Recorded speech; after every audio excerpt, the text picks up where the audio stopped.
Okay, so hello everyone, welcome to this session on Indian polity and governance. Previous topic में हमने the president of India की post के बारे में जाना, क्या क्या उनके ऑफिस की टर्म्स एंड कंडीशंस होती हैं, क्या क्या एलिजिबिलिटी होती है, किस मैनर में उनका इलेक्शन होता है, एक्सेट्रा। ये सारी चीजें हमने समझी थी। आज जो टॉपिक हम पढ़ने वाले हैं उसमें हम जानेंगे कि प्रेसिडेंट ऑफ इंडिया के पास कौन कौन सी शक्तियां होती हैं, what all are the powers of the president of India. ठीक है, ये आज के टॉपिक में हम समझने वाले हैं कि कितने तरह के पावर्स होते हैं, क्या क्या पावर्स एंड फंक्शंस होते हैं प्रेसिडेंट ऑफ इंडिया के। सो कल जब हम पढ़ रहे थे प्रेसिडेंट ऑफ इंडिया के बारे में या इस ऑफिस के बारे में, इस पोस्ट के बारे में, सबसे पहले हमने आर्टिकल 52 पढ़ा था और उसके बाद पढ़ा था आर्टिकल 53 जो कहता था all the executive powers of the union shall be vested in the hands of president and shall be either exercised directly by him or by officers subordinate to him, है ना। तो कुल मिलाकर प्रेसिडेंट जो होता है वो हमारी कंट्री का एग्जीक्यूटिव हेड है, कॉन्स्टिट्यूशनल हेड है, और we can also say that he is the constitutional head of the Indian state and all the executive powers shall be vested in his hands and shall be either exercised by him directly or indirectly। तो सबसे पहले हम पढ़ते हैं क्या क्या executive powers होते हैं प्रेसिडेंट के, कौन कौन सी कार्यपालिक शक्तियां प्रेसिडेंट साहब एक्सरसाइज करते हैं। तो ये सब दिया हुआ है आर्टिकल 77 में। ठीक है, आर्टिकल 77 जो है वो एग्जीक्यूटिव पावर ऑफ प्रेसिडेंट की बात कर रहा है और वो ये कह रहा है कि the executive powers of the union shall be expressed to be taken in the name of president। यानी कि यूनियन गवर्नमेंट के सारे एग्जीक्यूटिव पावर्स जो हैं वो प्रेसिडेंट के नाम पर एक्सप्रेस होंगे, यानी कि यूनियन गवर्नमेंट के सारे डिसीजन वगैरह जो हैं सरल भाषा में उन पर सील ठप्पा प्रेसिडेंट साहब का लगा होगा।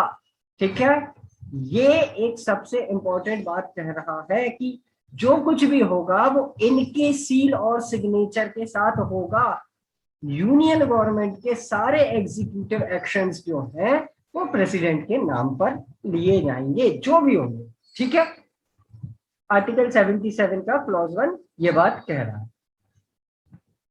सेकंड है all the instruments and orders shall be authenticated. जो भी इंस्ट्रूमेंट्स हैं या ऑर्डर्स हैं जो प्रेसिडेंट के नाम पर बनाए जा रहे हैं उनको ऑथेंटिकेट करना जरूरी है। कैसे ऑथेंटिकेट होगा? By whatever rules which are made. जो भी रूल्स होंगे, जैसा भी रूल होगा कि भाई एक सो एंड सो टाइप का इंस्ट्रूमेंट या सो एंड सो टाइप का ऑर्डर इस तरह का होना चाहिए, एक रूल होगा, उसका एक फॉर्मेट होगा, एक प्रोफार्मा होगा, है ना, उसी तरह से वो बनाए जाएंगे, है ना। दूसरी बात ये कह रहा है तो बेकार सी बात है, कुछ ऐसा बहुत महत्वपूर्ण है नहीं। थर्ड पॉइंट बड़ा इंपॉर्टेंट पॉइंट है जो कहता है ही शैल मेक द रूल्स। कौन? President shell make the rules for transaction of business of union. Union government का बिजनेस कैसे चलेगा उसके ट्रांजैक्शन के रिलेटेड सारे रूल, सारे नियम कौन बनाएंगे? प्रेसिडेंट साहब बनाएंगे। ठीक है, all the rules for transaction of business. यहाँ पर ट्रांजैक्शन ऑफ बिजनेस का मतलब है जो भी उनका डे टू डे वर्क होता है यूनियन ऑफ गवर्नमेंट का। बिजनेस का मतलब किराने की दुकान नहीं है। ठीक है, जो भी उनका काम है यूनियन का वो सारा ट्रांजैक्शन कैसा होगा उससे रिलेटेड रूल प्रेसिडेंट बनाएंगे। ठीक है, और अगले पॉइंट की ओर मैं बढ़ूं उसके पहले मैं आपको एक थंब रूल बता दूं। थंब रूल का मतलब होता है ऐसे रूल जो जनरली एप्लीकेबल होते हैं, वे एक तरह से विदाउट एक्सेप्शन वाले जो रूल होते हैं उनको थंब रूल कहते हैं। तो एक थंब रूल है इंडिया में। थंब रूल क्या है? प्रेसिडेंट हमारे देश के कॉन्स्टिट्यूशनल हेड है, एग्जीक्यूटिव हेड है, ठीक है। तो जितने भी महत्वपूर्ण अपॉइंटमेंट्स हैं वो सारे अपॉइंटमेंट कौन करता है? प्रेसिडेंट, ठीक है। कुछ एक एक्सेप्शंस यदि होंगे तो वो आगे हम पढ़ लेंगे, वरना इन जनरल कंट्री में जितने इंपॉर्टेंट अपॉइंटमेंट्स हैं, जितने भी बड़े बड़े दिग्गज लोग जो हैं, जो भी बिग शॉट्स हैं, उन सब के अपॉइंटमेंट कौन करता है? प्रेसिडेंट। आप ये बात याद रखिएगा, क्योंकि यहीं से आगे वाले सारे पॉइंट्स हमें समझने में आसानी होगी। Number 1, he appoints the prime minister and other ministers, या प्राइम मिनिस्टर और उनकी जो कैबिनेट है उसको कौन अपॉइंट करता है? वो करता है प्रेसिडेंट, ठीक है। याद रखना ये बात, कौन अपॉइंट करता है भाई? प्राइम मिनिस्टर, प्रेसिडेंट अपॉइंट करता है। बाकी के मिनिस्टर्स भी कौन अपॉइंट करता है? तो वो प्रेसिडेंट अपॉइंट करता है। बाकी के मिनिस्टर्स की जब मैं बात कर रहा हूं तो वो यूनियन के मिनिस्टर्स की बात हो रही है, स्टेट के, मध्य प्रदेश के, उत्तर प्रदेश के, उनकी बात मैं नहीं कर रहा। सेंट्रल मिनिस्टर्स जो होते हैं उनकी बात यहां पर हम कर रहे हैं, ठीक है। अगला है, he appoints the attorney general of India. Attorney general कौन होता है भाई? अटॉर्नी जनरल होता है फर्स्ट लॉमैन ऑफ कंट्री, एक लीगल एडवाइजर है ये गवर्नमेंट का। लॉ के पॉइंट पर कोई भी एडवाइस जब गवर्नमेंट को चाहिए होती है, यूनियन गवर्नमेंट को, तो वो कौन देता है? वो देता है अटॉर्नी जनरल ऑफ इंडिया। इनको भी कौन अपॉइंट करते हैं? Honourable president of India. क्या ये चारों पांचों पॉइंट आपको समझ में आए?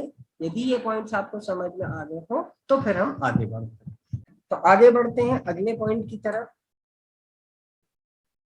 Next point says he appoints the controller and auditor general of India. Controller and auditor general कौन होता है भाई? पहले भी हमने इनके बारे में पढ़ा है, कैग इनको कहते हैं। कैग होता है एक तरह से accountant, CA to the government of India. हमारी गवर्नमेंट के पूरे फंड्स का, एक्सपेंडिचर का लेखा जोखा कौन रखता है? Controller and auditor general of India.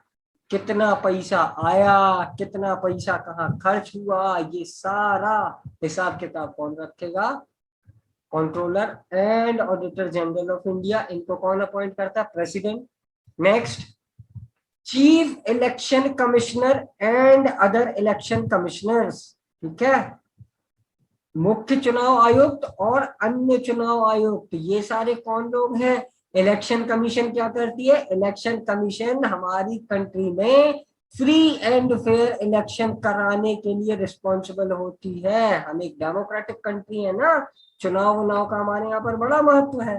तो वो चुनाव जो है वो निष्पक्ष हो, है ना, फ्री हो, फेयर हो, ऐसा कौन इंश्योर कराता है? Election commission. और इलेक्शन कमीशन में होते हैं इलेक्शन कमिश्नर्स और चीफ इलेक्शन कमिश्नर्स। तो इनको भी कौन अपॉइंट करता है भाई? The president of India.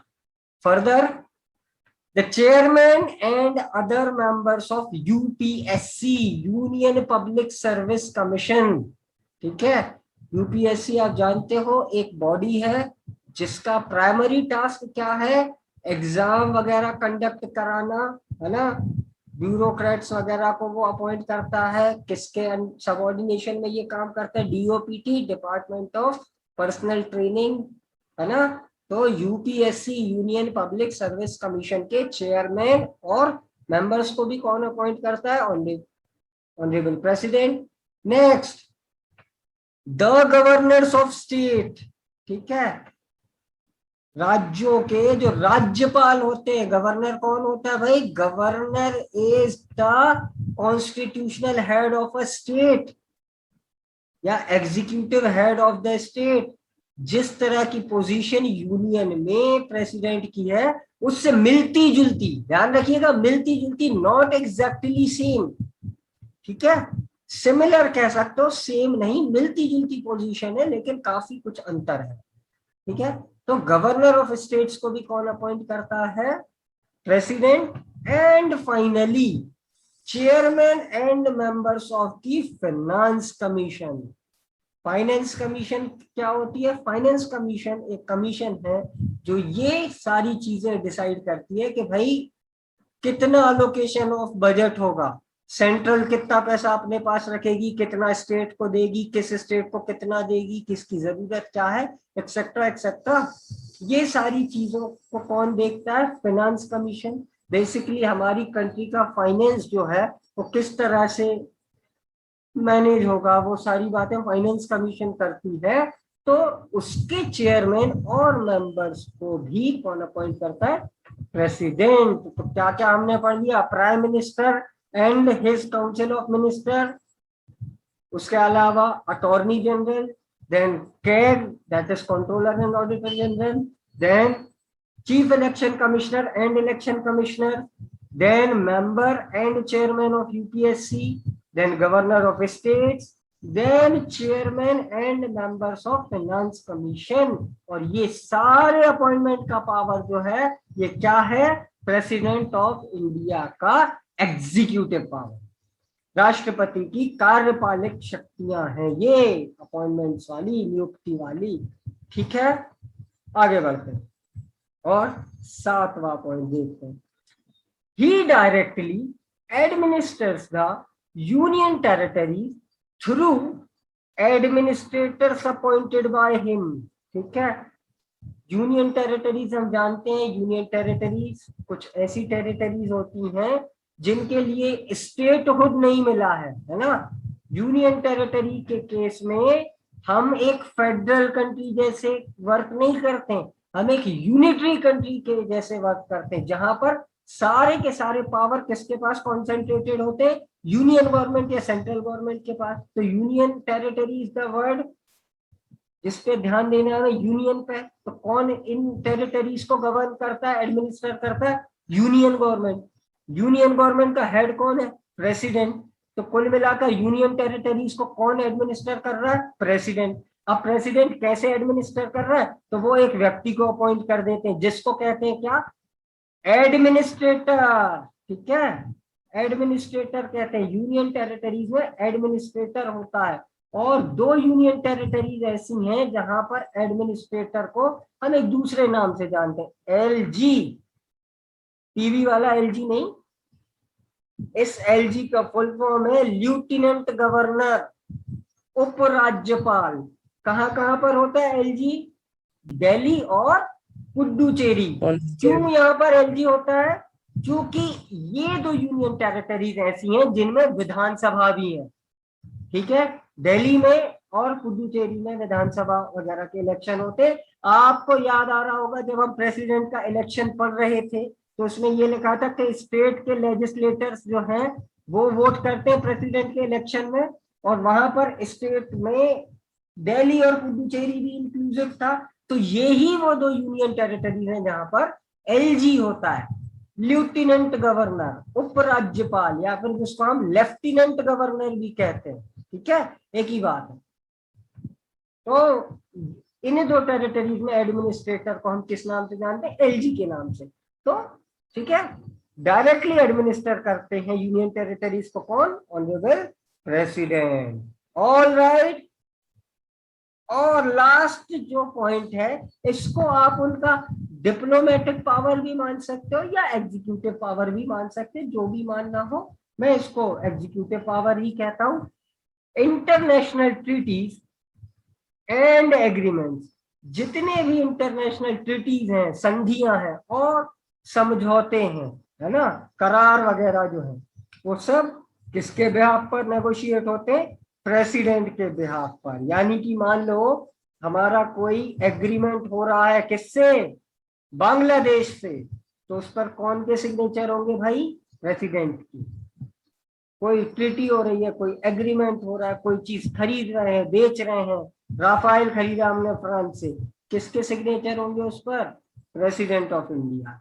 ठीक है, और लास्टली ही अपॉइंट्स डिप्लोमेट्स। डिप्लोमेट्स आप सभी जानते हो, राजनयिक, एम्बेसडर्स, हाई कमिश्नर्स, जो हमारे राजदूत होते हैं, ऐसे ऑफिसर जो हम दूसरी कंट्री भेजते हैं कि उनसे हमारे टर्म्स अच्छे रहें वगैरह वगैरह, एक तरह से हमारे गवर्नमेंट के बिहाफ पर वो जाकर बात कर रहे होते हैं, वो कौन कहलाते हैं, डिप्लोमेट्स। उनको भी कौन अपॉइंट करता है, तो वो अपॉइंटमेंट करता है प्रेसिडेंट। ठीक है, ये सब प्रेसिडेंट साहब के एग्जीक्यूटिव पावर्स हैं। Are we clear on all the executive powers? चलो, तो एग्जीक्यूटिव पावर हमने देख लिया प्रेसिडेंट के। अब हम देखते हैं लेजिस्लेटिव पावर। लेजिस्लेटिव पावर हम जानते हैं क्या होता है। लेजिस्लेटिव पावर कानून बनाने की शक्तियां या कानूनी शक्तियां। ठीक है, कौन है हमारी कंट्री का लेजिस्लेचर? पार्लियामेंट। ठीक है, सेंट्रल लेजिस्लेटिव अथॉरिटी कौन सी है? पार्लियामेंट है, वही कानून वानून बनाती है। ठीक है, तो जब आप पार्लियामेंट वाला चैप्टर आगे जाकर पढ़ोगे, ठीक है, कुछ टाइम में हमको पार्लियामेंट वाला चैप्टर पढ़ना है। आर्टिकल 79 जो है, article 79 talks about the constitution of parliament. Parliament में कौन कौन होता है ये आर्टिकल 79 बताता है। तो पार्लियामेंट बनती है 3 लोगों से मिलकर। लोकसभा, दूसरा आप ही बता दो मुझे, राज्यसभा, है ना, लोकसभा, राज्यसभा, और थर्ड है प्रेसिडेंट। जब हम बात करते हैं पार्लियामेंट की, तो parliament includes 3 things, Lok Sabha, Rajya Sabha and president of India. ठीक है, जब भी पार्लियामेंट की बात करेंगे कौन 3 लोग रहेंगे? लोकसभा, राज्यसभा और प्रेसिडेंट। ये कहता है आर्टिकल 79, याद रखना आप इस बात को बहुत अच्छे से। ठीक है, तीनों से मिलकर बनती है पार्लियामेंट। अब लोकसभा समझ में आता है, राज्यसभा समझ में आता है कि ये क्यों है, प्रेसिडेंट का इसमें क्या काम है, आइए देखते हैं। और जो काम प्रेसिडेंट का पार्लियामेंट में होगा वो सारे कहलाएंगे प्रेसिडेंट के लेजिस्लेटिव पावर। प्रेसिडेंट जो जो फंक्शन पार्लियामेंट्री फंक्शन एक्सरसाइज करेंगे वो सारे उनके लेजिस्लेटिव फंक्शंस होंगे। Number 1, he summons and prorogues the parliament. पहले हम इन दोनों टर्म्स को समझ लेते हैं। पार्लियामेंट के सेशन होते हैं ना, सत्र, सेशन तो आपको पता होगा। ठीक है, पार्लियामेंट के सेशंस होते हैं, 3 सेशंस होते हैं। कौन कौन से 3 सेशन होते हैं भाई? बजट सेशन, मॉनसून सेशन और विंटर सेशन। ठीक है, ये 3 सेशंस होते हैं। तो इन सेशन को बुलाना, to call for these sessions is known as summon. ठीक है, कौन बुलाता है ये सेशन? कौन समन करता सेशन? प्रेसिडेंट। और 2 सेशन के बीच का जो ब्रेक होता है, ठीक है, 2 सेशंस के बीच में, बजट सेशन और मॉनसून सेशन के बीच में, मॉनसून सेशन और विंटर सेशन के बीच में, विंटर सेशन और बजट सेशन के बीच में जो ब्रेक होता है उसको कहते हैं प्रोरोगेशन। तो ये जो सेशन के बीच का ब्रेक है ये भी प्रेसिडेंट ही डिक्लेयर करते हैं। तो वही बुलाएंगे और वही वापस भेजेंगे। ठीक है, पार्लियामेंट के सेशंस को बुलाते भी प्रेसिडेंट हैं और वापस भी या छुट्टी भी वही करते हैं, ब्रेक भी वही देते हैं। ठीक है, so he summons and prorogues the parliament, number 1.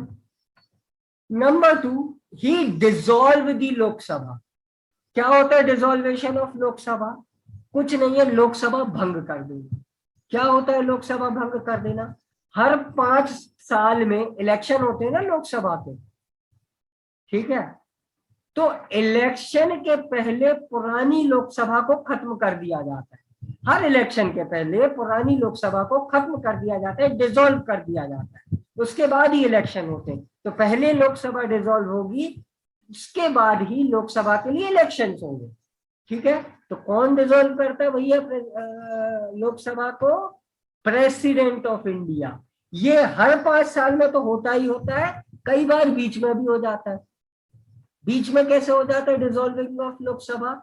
बीच में ऐसे हो जाता है कि मान लो कोई पार्टी मेजॉरिटी में नहीं है, मेजॉरिटी चली गई है, तो बीच में भी डिसॉल्व हो जाती है। आपने सुना होगा अटल बिहारी वाजपेयी की सरकार 13 दिन में गिर गई थी, यानी कि after 13 days parliament was dissolved and re election was order. तो इलेक्शन के पहले डिसॉल्व करना पड़ता है, ठीक है, लोकसभा भंग करना पड़ती है, वो लोकसभा खत्म हो जाती है, ठीक है, that is resolution. Her election के पहले डिसॉल्व करनी पड़ती है, तो वो कौन करेगा? प्रेसिडेंट, ठीक है। नेक्स्ट पॉइंट है he summons the joint sitting of parliament. Joint sitting, संयुक्त बैठक, क्या होती है जॉइंट सिटिंग? जिसमें लोकसभा और राज्यसभा के मेंबर एक साथ बैठते हैं किसी मुद्दे पर, किसी इशू पर डिसीजन लेने के लिए एक साथ बैठते हैं। तो ऐसा जो जॉइंट सेशन होता है वो कौन बुलाता है, कौन उसको समन करता है? प्रेसिडेंट ऑफ इंडिया, ठीक है। ये इनको हम थोड़ा सा डिटेल में पढ़ेंगे इन सारी चीजों को कि जॉइंट सेशन क्या होता है, कब कब बुलाया जाता है एक्सेट्रा, जब हम पार्लियामेंट पढ़ रहे होंगे। बट अभी हम प्रेसिडेंट के कॉन्टेक्स्ट में पार्लियामेंट के बारे में पढ़ रहे हैं। तो जॉइंट सिटिंग कौन बुलाता है जी? लोकसभा और राज्यसभा। आमतौर पर लोकसभा अलग बैठती है, राज्यसभा अलग बैठती है, दोनों के बैठने के लिए जगह अलग अलग है, ठीक है। बट कुछ एक्सेप्शनल कंडीशंस में एक जॉइंट सिटिंग होती है, संयुक्त बैठक होती है। वो कौन कॉल करेगा, उसको कौन समन करेगा? प्रेसिडेंट, ठीक है। Third point, he addresses the first session after each general election. हर चुनाव के बाद जो पहला सेशन होगा उसमें कौन एड्रेस करेगा? एड्रेस यानी कि अभिभाषण, एक स्पीच देते हैं प्रेसिडेंट हर जनरल इलेक्शन के बाद, हर आम चुनाव के बाद प्रेसिडेंट का एड्रेस होगा, ठीक है। लोकसभा के लिए होता है ना जनरल इलेक्शन, आम चुनाव किसके लिए होता है? जनरल इलेक्शन होता है लोकसभा के लिए। तो लोकसभा के इलेक्शंस के बाद कौन देगा भाई ये एड्रेस? प्रेसिडेंट। और हर साल का जो पहला सेशन होगा, हर ईयर का, एवरी ईयर, देखिए एवरी सेशन नहीं कह रहा, हर साल का पहला सेशन जो होगा, बजट सेशन पहला सेशन होता है ईयर का, तो उस बजट सेशन की जो पहली सिटिंग होगी उसको भी एड्रेस कौन करेंगे? प्रेसिडेंट, ठीक है। तो पहला सेशन जनरल इलेक्शन के बाद और हर साल का पहला सेशन कौन एड्रेस करता है? President of India. First session after general election, first session of every year, address कौन करेगा? प्रेसिडेंट ऑफ इंडिया, ठीक है। फोर्थ पॉइंट कहता है he nominates 12 members in Rajya Sabha. Rajya Sabha में कितने मेंबर प्रेसिडेंट नॉमिनेट करते हैं? 12 मेंबर्स, ठीक है। आपने सुना होगा सचिन तेंदुलकर राज्यसभा के मेंबर थे, रेखा उस समय पर राज्यसभा की मेंबर थी। तो ऐसे कुछ 12 लोगों को प्रेसिडेंट नॉमिनेट करते हैं राज्यसभा के लिए, जो अपने अपने फील्ड के एक्सपर्ट हैं, ताकि एक स्पेशलाइज्ड पॉइंट ऑफ व्यू यदि किसी मैटर के लिए चाहिए है तो वो मिल सके, है ना। इसके लिए 12 मेंबर्स को प्रेसिडेंट राज्यसभा में नॉमिनेट करते हैं, ठीक है। ये भी प्रेसिडेंट के लेजिस्लेटिव पावर में आता, क्यों? क्योंकि राज्यसभा किसका पार्ट है? लेजिस्लेचर का पार्ट है ना, पार्लियामेंट का ऑर्गन है राज्यसभा। तो उस राज्यसभा में 12 मेंबर कौन नॉमिनेट करता है? प्रेसिडेंट, ठीक है। देन फिफ्थ पॉइंट देखें, हिज प्रायर रिकमेंडेशन, प्रायर यानी पहले, his prior recommendation is required to present certain types of bill. Bill क्या होता है? बिल आप जानते हो, एक किसी इशू पर जब कानून बनना होता है तो पहले एक बिल इंट्रोड्यूस करना पड़ता है, एक ड्राफ्ट होता है, ठीक है। एक ड्राफ्ट होता है, एक मसौदा, एक टेम्पलेट तैयार होता है जो खाका पूरा खींचता है, एक आउटलाइन बनाता है कि किस तरह का लॉ होगा, ठीक है। उस टेम्पलेट को, उस ड्राफ्ट को क्या कहते हैं? बिल, ठीक है। ये बिल कहाँ जाता है? पार्लियामेंट में, इस पर डिबेट होती है, डिस्कशन होती है, ठीक है, क्वेश्चन आंसर्स होते हैं, वोटिंग वगैरह होती है, और फिर पास होने के बाद वो एक्ट बनता है, कानून बनता है, ठीक है। तो उसको कहते हैं बिल। तो कुछ तरह के बिल्स ऐसे होते हैं जिनको प्रेजेंट करने के लिए प्रेसिडेंट की प्रायर रिकमेंडेशन चाहिए, मतलब एक तरह का एंडोर्समेंट, प्रेसिडेंट के हस्ताक्षर टाइप होंगे, ठीक है, प्रेसिडेंट अपना हस्ताक्षर कर देंगे, अपनी सील लगा देंगे, दैट इज प्रायर रिकमेंडेशन। तो कुछ तरह के बिल्स के लिए प्रेसिडेंट का प्रायर रिकमेंडेशन, पूर्ववर्ती अनुशंसा देनी जरूरी है प्रेसिडेंट को। कौन कौन से बिल ऐसे होते हैं, हम 2 एग्जाम्पल देख लें, यहाँ पर लिखे हुए हैं। मनी बिल, मनी बिल जो होते हैं उनको यदि प्रेजेंट करना है तो प्रेसिडेंट की प्रायर रिकमेंडेशन चाहिए। उसके अलावा जो हमने पार्ट 1 चैप्टर 1 आर्टिकल 1 to 4 में जो पढ़े थे कुछ चीजें, bill for formation of new states, alteration of boundaries, changing of names, है ना, ये सारी चीजें जो हमने वहां पर पढ़ी थी, उनसे रिलेटेड यदि कोई बिल लाना है तो उसके लिए भी प्रेसिडेंट की प्रायर रिकमेंडेशन चाहिए। ठीक है, मध्य प्रदेश का एक टुकड़ा और करके बुंदेलखंड अलग कर देना है, तो क्या ऐसा बिल लाने के लिए पहले प्रेसिडेंट की रिकमेंडेशन चाहिए होगी। ठीक है, 6th पॉइंट देखें। 6th पॉइंट कहता है अ bill passed by both the houses. Bill आप समझ ही चुके हो क्या होता है। बिल एक तरह का ड्राफ्ट, एक टेम्पलेट, एक खाका, एक मसौदा, एक आउटलाइन है किसी भी लॉ के लिए। वो बिल प्रेजेंट होता है, उस पर डिबेट होती है, डिस्कशन होता है, वोटिंग होती है। वोटिंग यदि मेजॉरिटी में उसके फेवर में आ गई तो उसको पास मान लिया जाता है, और दोनों हाउसेस से पास होना जरूरी है। कौन कौन से दोनों houses? Lok Sabha and Rajya Sabha, these are the 2 houses of parliament. ठीक है, house of people and council of state. Lok Sabha और राज्यसभा दोनों से यदि कोई बिल पास हो गया तो वो बिल एक्ट कब बनेगा? जब उस बिल पर प्रेसिडेंट की एसेंट मिल जाए, उनकी सहमति मिल जाए। कुल मिलाकर प्रेसिडेंट उस पर अपने दस्तखत कर दें। ठीक है, okay, so a bill passed by both the houses of parliament becomes an act only after the assent of president. और lastly article 123, article 123 promulgation of ordinances. Promulgation of ordinances क्या होते हैं? ऑर्डिनेंसेस, ऑर्डिनेंसेस होते हैं एक तरह का temporary law. ठीक है, टेम्परेरी लॉ। जब पार्लियामेंट सेशन में नहीं होती है, ठीक है, पार्लियामेंट सेशन में नहीं है और किसी बहुत ही अर्जेंट मैटर पर एक लॉ बनाना है, तो वैसे तो लॉ बनाने का पावर किसको है? पार्लियामेंट के पास है ना, वही लॉ बनाएगा।